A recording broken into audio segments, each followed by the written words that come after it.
Well, Aliyu Mustafa is the managing editor of VOA's Hausa service. Staying in Nigeria, now defying a court ban, hundreds of union activists launched a general strike on Wednesday and marched through the streets of Lagos in protest at a planned hefty increase in fuel prices.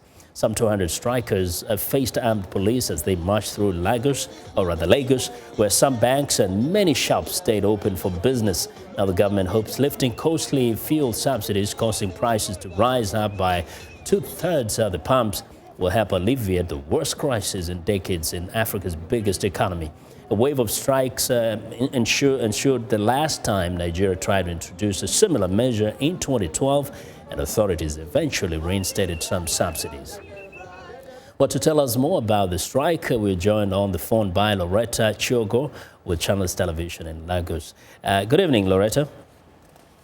Good evening.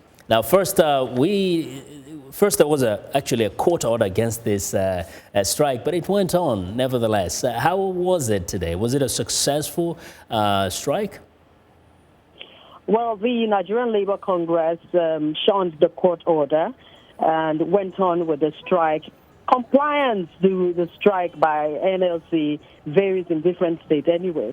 In the southwest and southeast and some parts of the north, the strike, may be said to be effective because government workers were all involved in the peaceful rally and not in their offices. And here in Lagos, where I am, the protest rally went on, but not really enough to disrupt business activities, just as you've said.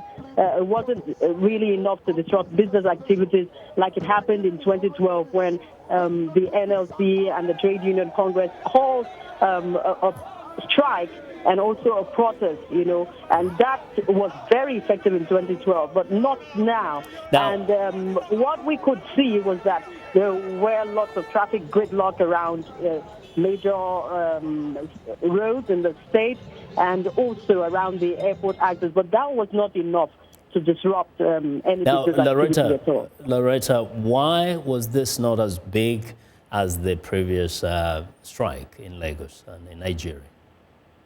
Well, getting the feelers from people, from Nigerians especially, is that people are just fed up of strikes or protests.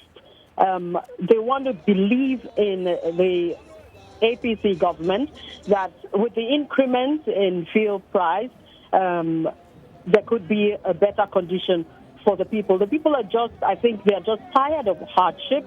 The people have complained of going back and forth in protests, in strikes without having any change in the economy. And so this time around, they're saying, look, we're not going to support the NLC. We're not supporting any labor unions going for this strike. All we want, which is fuel.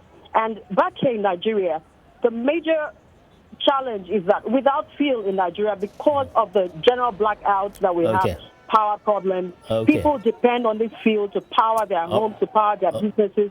And so people are saying, if government is saying we no longer want to pay 600 billion annually as fuel subsidy, we want to stop hardship. And so we're not interested in protests. Okay. Lauretta, thank you very much. We do appreciate the update there.